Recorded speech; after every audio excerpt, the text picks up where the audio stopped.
Nah, berarti memang langsung di jenjang anggota DPRD. Iya.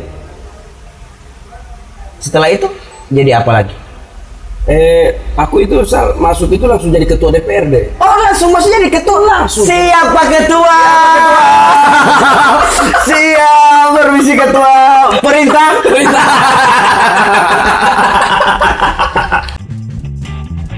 Gorapu Show, no koprol, no party. Oke, selamat malam ini. Saya mau panggil Pak Dokter atau Kakak Dokter atau Tibaku Dokter atau apa, Mas? Pokoknya Dinda Isal mau panggil apa terserah, tapi jangan dukung, Pak. Oh saya, ini kalau begini, ini politisi kalau bercerita so pakai Adinda Kakanda begitu. Sampai ketua. Yo, selamat datang Pak Dokter. Ini di sini tempat yang ya sederhana ini Pak Dokter. Siap. Ya. Nah ini setengah mati sekali ini baca reti Pak Dokter punya waktu ini. Iya, betul. Saya juga sibuk juga. Alhamdulillah so aku dah Pak Dokter ya. Iya, siap. Iya. Nah ini saya mau tanya ini. Karena orang biasanya datang ke sini ini pengen mau ditanya. Iya. Dan mungkin orang-orang merasa saya punya pertanyaan lain-lain. Ada orang yang bilang ini pertanyaan sangat ringan, ada yang bilang ini pertanyaan sangat berat sekali. Mungkin tidak terlalu biasa juga setahu mungkin. Nah ini Pak Dokter, ini kenapa sampai kan ini nama Pak Dokter Rusli Mono Arfa. Iya. Memang dokter di Pak Dokterin atau bagaimana? Iya. Ya, dokter memang asli dokter. Dokter. Ada sekolah. Oh. Kemudian saya cita-cita sebetulnya sih bukan dokter. Saya itu cita-cita misal ingin jadi ini apa namanya? Saya itu masuk untuk teknik ya. Fakultas teknik tapi khusus teknik perkapalan. Teknik perkapalan. Baru dokter. Ya, jadi waktu mengambil sekolah itu ya tidak lulus seleksi. Oh. Nah, kan dulu itu kan ya tahu mungkin sama dengan sekarang ya. Kalau kita mau milih ambil kuliah mau apa itu kan banyak pilihan. Jadi kita di universitas lain ambil teknik, di universitas lain ambil kedokteran. Nah, jadi kita menjaga-jaga saja. Kalau tidak lulus di sini ada inilah. Jadi malah yang menjaga-jaga malah itu yang lulus gitu. Siap. Luar biasa ya. Dan itu sampai dokter itu sekolah berapa tahun Pak Dokter? Untuk menjadi dokter itu berapa tahun dia? Sebetulnya sih kalau ikut proses biasanya kan sampai dokter muda itu kan bisa ya sampai 4-5 tahun lah udah selesai. Kemudian ngambil lagi untuk sekolah profesi ya. Jadi kan dokter muda itu kan baru kalau di kita kan namanya sarjana kedokteran ya. Iya. Jadi untuk mengambil dokter umum lagi itu butuh waktu kurang lebih 2-3 tahun lah. Berarti panjang semua jenjang itu berapa DP waktu itu? Berapa tahun? Kalau normalnya itu kurang lebih sekitar 6-7 tahun lah. 6-7 tahun. Oh, makanya kan dokter itu kan dia udah setara sama dengan S2 karena jumlah SKS lebih banyak, kemudian mata kuliahnya juga bebannya lebih besar. Ya sehingga sebetulnya dia jenjang ininya sudah hampir sama dengan SKS-nya itu udah sama dengan jumlah SKS S2 gitu. Oh, gitu. Siap. Hanya memang pembeda dia dengan fakultas lain itu ada itu tadi ngambil profesi itu. Jadi untuk jadi sarjana kedokteran itu kan teori saja kan. Nah, supaya kita bisa tahu nyuntik, tahu melakukan bedah kecil-kecilan, memasang kateter, mau apa segala rupa itu harus ambil ini lagi profesi lagi. Dan kalau misalnya ada dokter spesialis, itu boleh bagaimana boleh? Oh, dia sekolah lagi. Berarti lewat lagi dari 7 tahun, 6 lewat tahun. lagi. Prosesnya begitu, Pak? Iya, prosesnya begitu. Setelah itu ada subspesialis lagi. Maksudnya bagaimana kan? Misalnya contoh apa namanya jadi dokter, Ya. contoh dokter apa ya contoh? Jangan bilang ahli kandungan. Sudah paling semua mengarah ke situ. Dokter gigi contoh ya, Dokter gigi. dokter gigi. Kalau dokter gigi dia memang dari awal fakultas kedokteran gigi, jadi beda lah. Jadi dia kalau dokter gigi dia dari pertama masuk jadi memang cuma gigi toh. Oh cuma urus gigi? Iya. Gigi 1, 2, 3, 4. Jadi ada, jadi gigi itu dari dia masuk semester 1 sampai apa semester akhir itu cuma bicara gigi. Jadi ada satu cerita, misal waktu orang masuk tentara, sore ini coba cerita tentara. Siap. Dia masuk tentara, ya waktu pertama itu dia jatuh, dia tidak lulus. Karena setelah diketahui DP gigi berubah. Oke. Jadi dia bilang tahun depan masuk lagi. Habis itu DP gigi dia tampal kan, sudah masih bagus. Pas tes kedua, dia bilang ternyata nggak jatuh lagi. Kenapa? Karena DP gigi ada yang patah.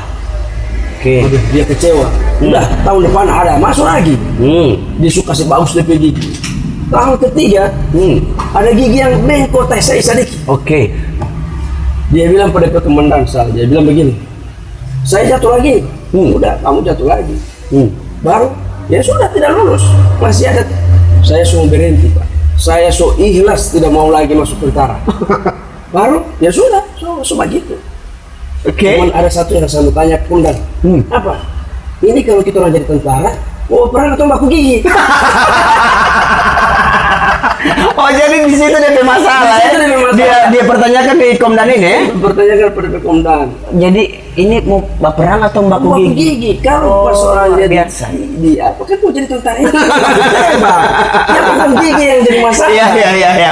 Oke, lanjut lagi di masalah ini tentara. Bukan, masalah dokter. Masalah dokter ini. Kan ada jenjang. Kalau misalnya dia mau pilih di dokter spesialis sampai di jadi tadi kan udah 7 tahun, dia mau ambil spesialis lagi kurang lebih 3-4 tahun. 3-4 tahun. Berarti udah 11 kan? 11 tahun. Jadi misalnya dia ambil ahli bedah. Iya kan? Ahli bedah kurang 3-4 tahun kan? Jadi 4 tahun berarti sudah berapa? 7 tambah 4 11. Ya. Terus dia mau ambil lagi ahli bedah tumor. Dia sekolah lagi itu. Sekolah lagi? Iya, kurang lebih 2 tahun. Baru kapan mau jadi praktek? Kalau mau sekolah-sekolah terus? Berarti ahli terus? Ya, jadi dia ambil ahli terus. Nah, makanya memang di dunia kedokteran ini sekarang luar biasa. Karena kan ilmu itu bertambah dan berubah. Jadi dinamis ya? Dinamis, makanya setiap dokter itu harus update. Dia tidak boleh, karena hari ini dia misalnya, contoh obat ya, obat dia gunakan obat ini. Besok ketika ada penemuan baru, ini obat tapi enggak. Bisa jadi begitu iya, ya? Kalau dia misalnya tidak melakukan mengupgrade DP ilmu, dia bakal ketinggalan. Jadi bisa jadi setiap saat itu akan berganti juga DP konstelasi lo penyakit ini. Nah, ini kan kalau bercerita kesehatan tentulah ada juga penyakit juga yang ada di situ. Kan penyakit ini kan banyak Pak Dokter.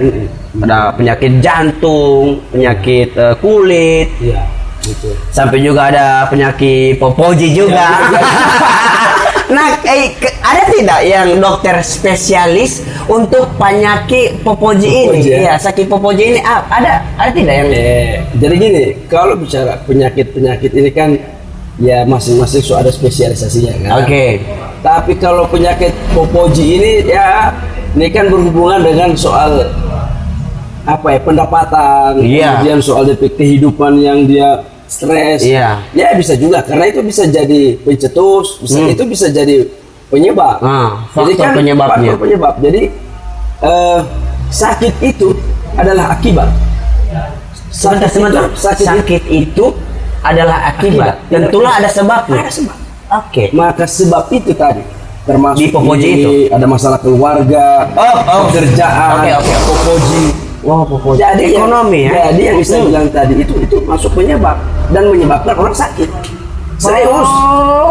Pak. Betul juga. Nah, ketika dia ya sudah kita langsung aja dia sakit popoji, dia tidak punya uang. Oke. kantong kosong, banyak yang dia pikir, banyak yang dia mau bayar, akhirnya dia mulai stres.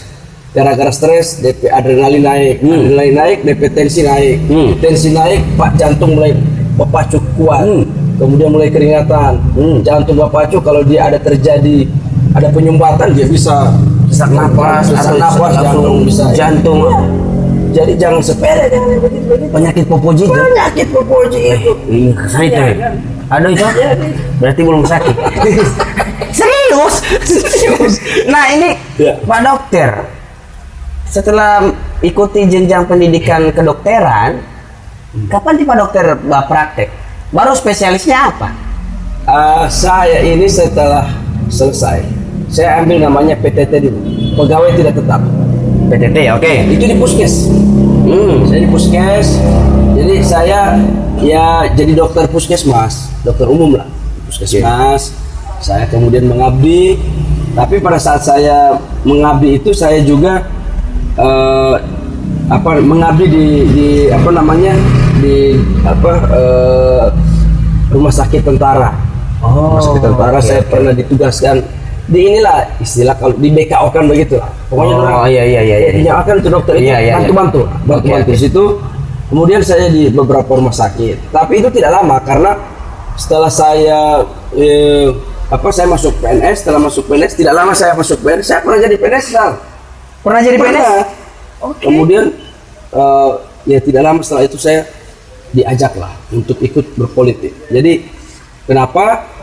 Ya ada harapan dari masyarakat yang mau mereka punya itu kesehatan itu bisa terjamin betul. Misalnya soal gizi, soal ada penyakit-penyakit yang tidak bisa sembuh-sembuh, soal adanya pelayanan yang kurang optimal. Tapi sebentar, mohon maaf ini saya potong ini. Kan waktu ada di fase fase dari PNS, terus lompat ke politik, kan ada apa deh nama istilah itu? Bagaimana cerita itu, kisah itu bagaimana? Iya, jadi begini, itu tadi. Jadi ketika saya jadi dokter, ada yang kita orang ini bagaimana ya? Soalnya kita orang ini di rumah sakit begini, kita orang butuh kemudahan. Baru mau apa? Bisa tidak dokter ikut jadi anggota DPR? Kita orang juga mau dokter ini perjuangkan dong kita orang penasib aspirasi mengenai kesehatan apa segala macam. Jadi waktu itu kan orang tua saya terbelah. Maksudnya terbelah? Bagaimana terbelah? Terbelah itu beda pendapat. Oh, beda pendapat. Pendapat. Jadi ibu itu menolak. Ibu itu setuju. Ibu setuju. Bapak saya menolak. Pokoknya kita ngana jadi PNS dan ngana ambil spesialis. Kalau ibu saya mana-mana. Kalau orang bilang sekarang apa? Mati hilang ya. Ya, mati hilang. Ada juga tumben. Mati. Oke. Dan Bapak tidak setuju. Bapak tidak setuju. Ibu yang setuju. Ibu yang setuju. Karena bapak itu kan begini saudara. Bapak itu termasuk orang yang dari sisi biaya sekolah luar biasa. Penyakit Popoji itu. Penyakit Popoji dia kan mau sekolah dokter ini kan baru mau beli buku anatomi, mau beli buku fisiologi, mau beli buku biokimia, mau praktek, banyak sekali DPTTB ini. Nah, jadi orang tua saya itu kan pegawai negeri biasa, ibu sama juga. Sementara kita kuliah 2 orang, yang adik saya di Fakultas Teknik, yang saya di Fakultas Kedokteran. Jadi memang ada perasaan. Yang satu cari-cari mau ini meja gambar, ya kan? Iya. Karena dapat meja gambar, meja biasa Jo, ya kan? Karena kan harus. Nah, jadi ibu saya itu memilih saya di politik itu karena memang begini. Saya itu karena mungkin terbiasa di organisasi. Jadi waktu saya kuliah itu memang saya sudah di organisasi. Luar biasa ya. Udah pokoknya semester 1 saya udah masuk organisasi. Memang luar biasa. Iya. Jadi hidup itu kuliah itu lebih banyak di organisasi. Ya banyak lah bikin. Hanya kan organisasi ini bukan cuman bikin rapat, enggak kan kita orang kan harus bikin sunatan massal, bikin bakti sosial. Oh iya betul. Kan ini bulan kan sudah sudah bikin kegiatan, aktivitas pokoknya luar biasa. Padahal ada doi. Tapi mungkin karena memang semangat masa muda, betul. yang masih ingin mencari jati diri apa segala macam, masih ya pokoknya apapun itu, walaupun tanpa ada dia punya budgeting apa sih, yang penting sama-sama rame-rame. Iya. Nah itu di rame-rame itu baru belum selesai acara yang satu. Bagaimana kalau turun baking? Aduh, belum kelar ini. Yang satu selesai lelah, ada acara lagi. Saya kira Pak Dokter bilang di rame-rame itu Mbak Pilih. Oke. Nah, ini Pak Dokter berarti memang apa namanya di situ itu pada saat memilih untuk jadi politisi, dan meninggalkan ini kedokteran ini memang apa ya? Pergolakan memang anu sekali ya. Bagaimana itu di situ itu bagaimana Pak Dokter sendiri, dari Pak Dokter sendiri bagaimana? Sebetulnya ini tidak match. Bayangin Pak, dari dokter mau masuk ke politisi kan tidak ada hubungan ya. Kalau sarjana ilmu politik, jadi dokter, boleh jadi dokter ya. Ini dokter. Sarjana ilmu politik, oke. Ini memang dari dokter ke politik. Oke. Iya, siap. Kalau sarjana ilmu politik ke politisi ya wajar lah. Itu kan ada dokter yang fokus di mengobati kok mau masuk di politik. Tapi begini banyaklah pertanyaan itu. Dokter Rusli ini Anda mau masuk di politik emang bisa? Terus apa hubungannya? Saya bilang begini. Pernah saya baca buku bahwa negara ini lahir dari orang-orang yang punya kepedulian terhadap negara. Dan ada para dokter dulu waktu orang kuliah di Fakultas Kedokteran namanya Stovia. Di Stovia itu ada orang-orang cerdas yang peduli negara ini harus bebas dari kemerdekaan. Siapa itu? Ada Dokter Wahidin Sudirohusodo, Dokter Dowes Dekat, Dokter Sutomo. 3 orang dokter ini melakukan pertemuan, bikin ini kesepakatan, lobby dengan Belanda. Bagaimana kita lepas dari ini? Akhirnya negara ini lepas dari penjajahan. Jadi kalau hari ini dokter berpolitik, itu bukan hal yang baru. Dulu dokter bisa membebaskan negara ini. Iya, itu. Pion. Oke, Pak Dokter. Berarti memang siap Pak Dokter memilih untuk jadi politisi itu pada saat itu. Setelah masuk politisi, apa yang jenjang yang pertama yang Pak Dokter temui di situ? Ya memang kalau ketika jadi politisi itu kan begini, kita orang itu berharap ya sudah, niat saya mau jadi anggota DPR, saya mau berbuat baik, saya mau menjalankan aspirasi rakyat, saya mau pokoknya yang baik-baik lah. Tapi faktanya ketika saya di DPR, waduh banyak sekali hambatan, tidak sesuai ekspektasi tadi. Tidak sesuai dengan ekspektasi. Aspirasi lain, perjuangan lain. Iya. Kadang-kadang juga ya ada berbeda pandangan. Ada teman-teman, belum lagi pemerintah punya keinginan lain. Ya kadang-kadang kita orang itu jadi serba salah gitu. Jadi ya berupaya ikut irama lah. Tapi kita tidak hanyut. Ya kita ikut irama tapi kita tidak hanyut. Artinya ya saya kadang-kadang kalau mau hal di soal kesehatan, saya tidak mau kalah. Jadi ketika saya di DPR itu, ya saya berupaya belajar juga. Caranya bagaimana? Setiap kali ada Pemda, pemerintah daerah mau menyampaikan program perencanaan, saya ikut sampai habis. Wah, ini menarik juga ya. Misalnya soal infrastruktur, soal pertanian, soal ekonomi, soal pendidikan. Ini ternyata menarik. Nah, dengan demikian kita tahu banyak di satu jabatan ini. Nah, akhirnya kita belajar kita berdebat lah. Tapi kalau saya itu modelnya dengan dinas, dengan SKPD itu kita berdebat dan selalu harus cari solusi. Tidak boleh masalah habis pertemuan kita ada masalah. Pokoknya pulang ada solusi. Baru ada solusi baru kita pulang, baru kita bubar. Oh, setelah menemukan solusi. Baru, karena bagi saya itu tantangan. Oke. Karena begini, saya kan dokter itu mau menyembuhkan. Mau bikin masalah. Oh, jadi siap. Misal datang, saya sakit perut. Bahaya ini. Ya. Kita tidak tahu jadi apa ini. Tapi posisinya sekarang ini Pak Dok, saya ini sakit popoji. Lebih bahaya atau tidak? Lebih bahaya atau tidak? Ini kalau sakit popoji begini, dia bahaya sekali kalau bisa tidak melakukan tindakan-tindakan yang masif. Oh, begitu ya. Harus melakukan itu ya. Harus ada gebrakan. Ya kan. Oke, siap.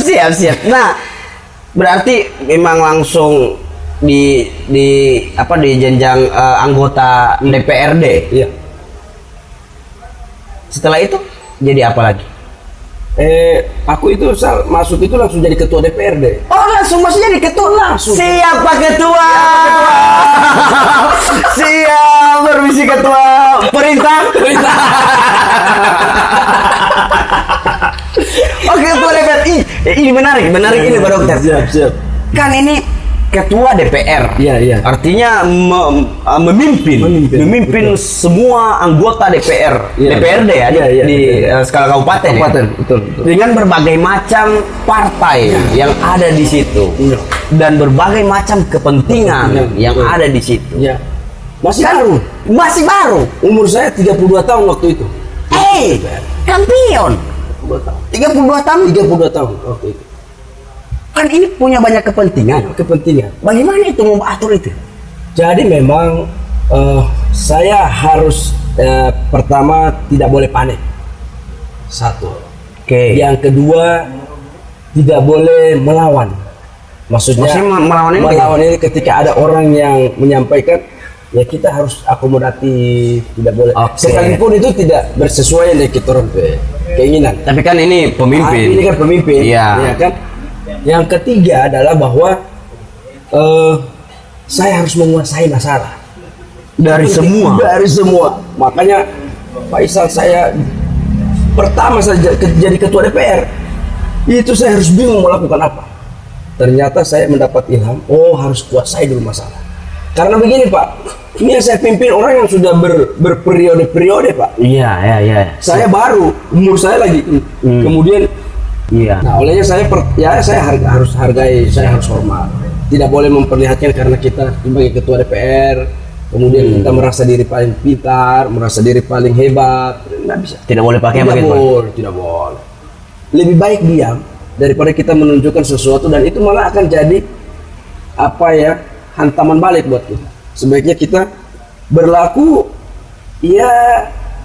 fleksibel, elegan, fleksibel. Tapi kan tidak menutup kemungkinan itu Pak Dokter.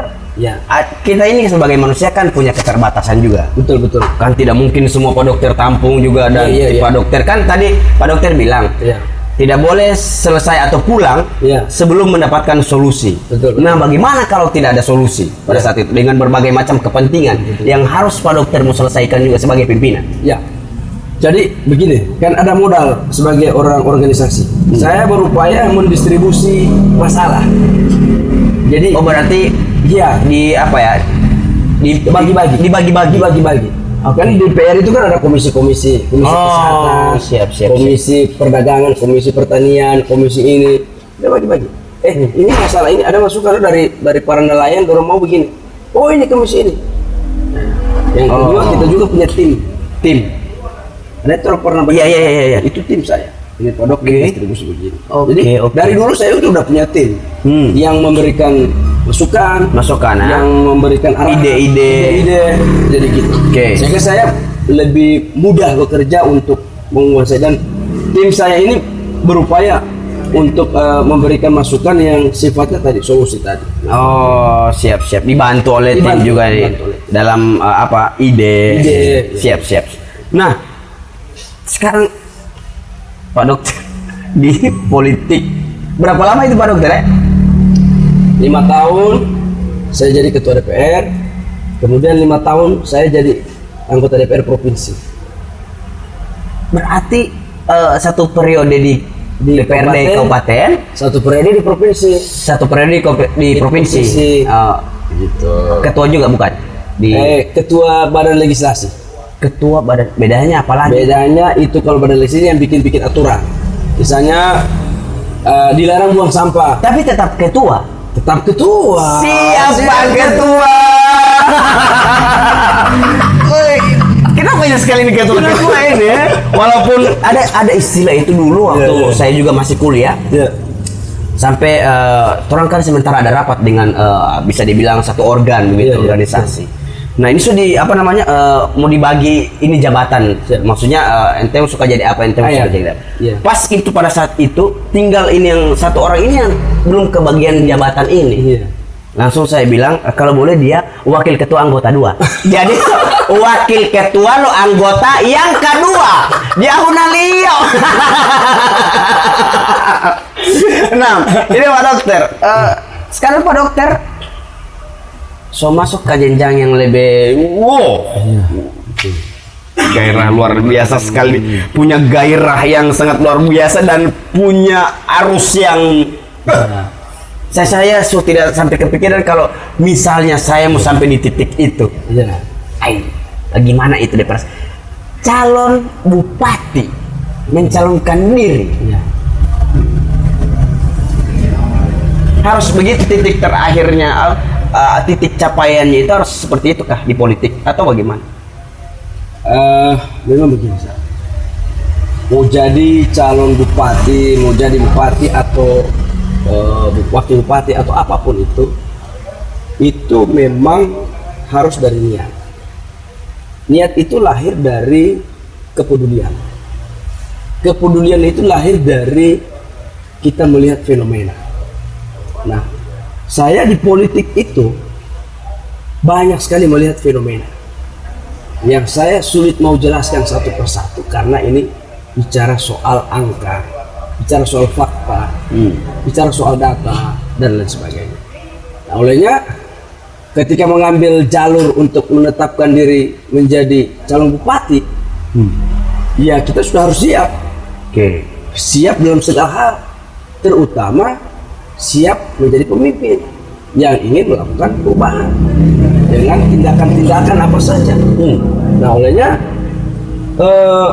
modal sebagai politisi itu menjadi satu starting point menuju ke titik sebagai calon bupati.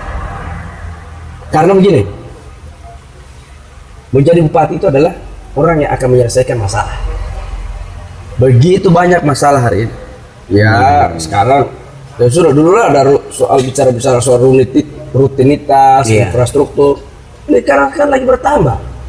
Bicara soal COVID, bicara soal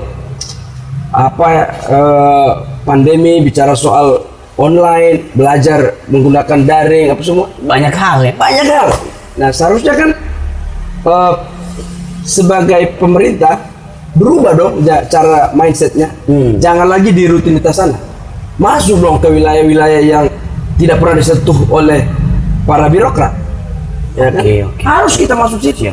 Contoh kan sekarang saya melihat data hari ini ketika COVID itu menjadi isu biasa, sekarang orang lagi bicara bagaimana kita meningkatkan ekonomi di tengah COVID, bagaimana kita orang berusaha bekerja mencari duit dalam situasi COVID.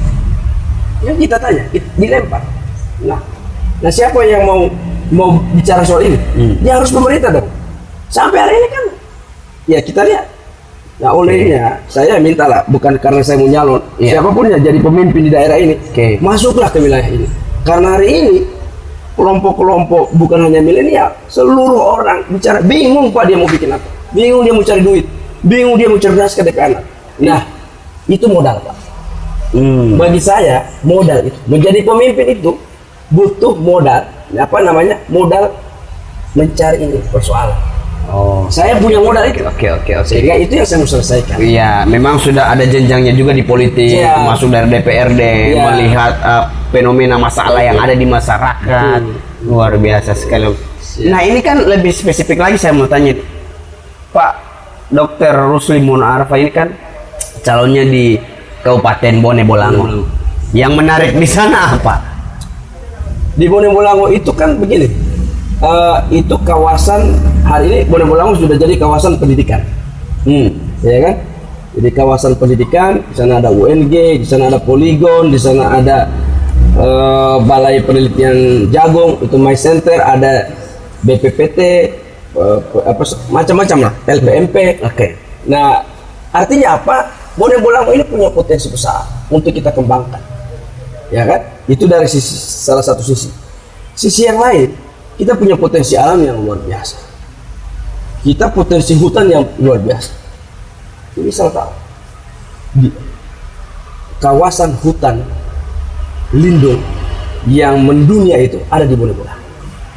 taman nasional yang mendunia. Jadi hutan yang mendunia itu dan tercatat di dunia ada di Indonesia. Bayangin Pak, kalau kita mengelola ini saja, dunia yang akan datang ke sini Pak. Yang mana yang Taman Nasional Bogani dan Wartabone. Oke. Itu tercatat di dunia. Belum potensi lain, potensi laut. Di mana-mana daerah itu bilang seandainya daerah pada laut ya, luar biasa. Ya, kita punya. Kita mau kembangkan pariwisata kita hebat. Ya sekarang kalau saya lihat ya potensi-potensi wisata ini masih sebatas apalah, tidak dikembangkan dengan baik ya, tidak profesional, Ya. tidak ini. Harusnya ada satu badan khusus menangani pariwisata kita biar lebih profesional. Kenapa harus profesional?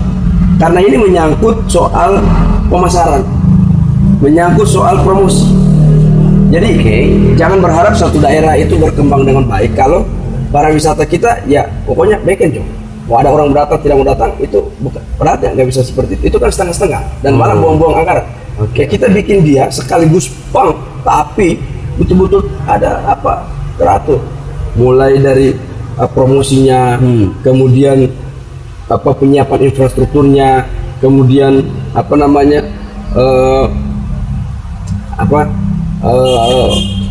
pemasarannya. Nah, kalau ini tertata dengan baik, saya yakin Pak, pariwisata kita ini bukan hanya domestik, tapi bisa. Contoh saya bilang, contoh Pulau Cinta, Ibu Alem. Ketika menyebut Pulau Cinta, boleh.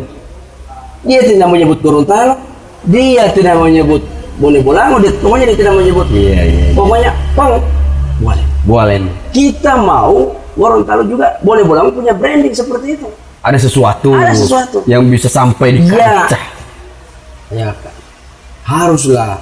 Kenapa? Karena Pulau Cinta contohnya itu dibikin dikemas dengan profesional, dengan anggaran yang luar biasa. Oke. Bisa. Makanya kita bikin lah. Iya. Bone Bolango. Berangkat dari situ semua. Ya. Berangkat dari situ. Mencoba untuk bukan lagi mencoba ya, sudah mau apa ya? Action ya. Action. Saya Bung Isal, alhamdulillah setiap tahun kan 10 tahun kan saya di DPR, setiap tahun itu saya punya ilham merencanakan sesuatu dan itu saya jadikan blueprint untuk modal saya untuk maju jadi bupati. Blueprint maksudnya blueprint itu adalah di mana? Segala sesuatu konsep yang saya akan jadikan, yang saya akan realisasikan pada saat saya terpilih jadi bupati. Jadi kalau 10 tahun saya punya 10 blueprint. Saya punya 10 konsep yang akan siapkan untuk. Oh iya, blueprintnya per tahun ya? Iya. Jadi ini bukan tiba saat tiba akal. Bangun kamar pagi, bangun kamar itu langsung calon bupati. Bolondatul hebat mbak calon. Makanya orang bilang, ya ulah jangan lo lupa. Oke, ini kan bercerita tentang maksudnya untuk memimpin satu daerah itu kan, kan banyak hal juga yang akan dipimpin ini. Ya kalau ini Pak Dokter ini melihat yang milenial bagaimana? Saya melihat milenial itu adalah ide baru. Ide baru itu ada di milenial. Kenapa? Karena mereka tidak ada sekat lagi dengan dunia. Dan segmen-segmen di masyarakat itu kan sudah ada. Ada kelompok generasi tua, ada kelompok generasi X. Tuh, tipe Dokter maksud di generasi apa? Karena bisa di milenial, bisa di tua, bisa di semua ya. Semua bisa. Siap Pak Ketua, siap. Oke. Oh, jadi begitu ya, ide baru ya, ada gagasan baru dari. Ya, saya melihat milenial itu adalah ide baru. Nah, milenial itu adalah representasi dari kelompok masyarakat yang pingin perubahannya terjadi setiap saat. Dan mereka itu orang yang tidak suka dengan kemapanan. Maksudnya jangan ini terus. Kalau boleh kita pindah. Kalau boleh kita Bikinlah sesuatu yang bikin baru, lagi Pak. sesuatu yang baru, Iya. baru. Dan apa? Kan fenomena dunia sekarang udah seperti itu. Sudah seperti itu. Maka ini harus generasi milenial ini harus diberi ruang. Harus diberi ruang berinovasi agar mereka ide-ide ini, ya siapa tahu ini ide ini bagus dan bisa kita justru ini jadikan, ya tinggal kita olah, kita kaji dari berbagai sisi. Misalnya teman-teman dari milenial punya ide untuk mengembangkan daerah begini, kita coba kaji oleh tim pakar, ahli apa semua, ternyata bagus, luar biasa. Nah itu yang saya berharap bahwa milenial ini harus kita beri ruang, karena ide itu ada di mereka, ide itu ada di mereka. Siap. Nah kita mau lompat ke hal sesuatu yang lain lagi. Kelihatannya Pak Dokter ini kalau mau bercerita, mau menyampaikan sesuatu itu sangat terlalu Gebu-gebu ya. bagi di dalam keluarga bagaimana Pak Dokter begitu? Apakah sama dengan ini Pak Dokter di luar ketemu dengan orang siapa ketua nanti kita akan bikin seperti ini atau nanti kita atur lagi sampai selesai tidak atur atau bagaimana Pak Ketua? Saya di keluarga itu biasa misal tidak ada yang spesial. Saya setiap pagi itu sebelum COVID ini saya mengantar anak, wajib itu saya lakukan. Setiap hari Harus saya bangun pagi. Bagaimana cara saya mengantar anak ke sekolah? Kebetulan anak saya masih SMP kelas 2. Yang perempuan itu SD kelas 4. Jadi saya harus saya harus menyelami hidup mereka. Toh di bagian generasi anak sekarang pun, di generasi anak saya itu ada hal-hal yang baru. Yang kalau saya tidak ikut dengan mereka, saya nggak tahu kalau di sekolah ini anak saya ini bergaul dengan begini banyak bisa. Luar biasa, serius Pak. Kalau dengan keluarga, dengan anak, dengan istri saya biasa. Saya itu begini, sering mengajak istri itu keluar untuk kita cari inspirasi. Ada waktunya itu ya? Woi, jadi kan kemarin kan setelah saya tidak maju lagi di DPR, setelah saya tidak terpilih lagi, saya fokuskan, mengajak anak-anak dan istri untuk menikmati ini suasana alam. Karena ada fenomena-fenomena yang tidak sempat kita lihat sebelumnya. Banyak sekali. Karena sibuk sekali juga Ya. kan. Dan kita berupaya juga ya diskusi. Ini kalau mau didesain begini bagus loh. Ini kayak apa harus begini, padahal bikin begini bagus. Saya dengan istri itu begitu. Nah, ya anak-anak saya ya ngambil manfaat rekreasinya, tapi kalau saya dengan istri itu kita, karena begini, misal saya itu orang sulit loh menikmati sesuatu kalau tidak mengomentarinya. Oh berarti ketika ada sesuatu yang terjadi, Ya, terlepas dari menarik dengan tidaknya itu tetap komen. saya komen. Oh. Saya Biar orang ada berjalan ada lewat kita mau komen. ya tidak begitu juga. Oh, tidak begitu. Saya lihat alam. Oh iya paham. Ini kalau mau ditata begini kayaknya bagus ya. Iya. Ini kalau mau ditata begini punya nilai ekonomi ya. Iya. Wah ini kayaknya Nanti semua ini jalan kita akan tehel begitu. Siap Pak Ketua. Oke Pak Dokter, luar biasa sekali Pak Dokter ini macam-macam ini. Pak Dokter punya cerita ini. Tapi mungkin ada semangat baru juga. Ya. Yang akan Pak Dokter akan jalani itu dan saya cukup mendoakan itu supaya mungkin akan Pak Dokter akan bergelut di dalam situasi yang sangat luar biasa di depan ini. Betul. Saya doakan semoga sukses terus Pak Ketua. Siap Pak Ketua. Terima kasih Pak Dokter. Terima kasih. Iya. Assalamualaikum warahmatullahi wabarakatuh. Gorapu Show, no coprol, no party.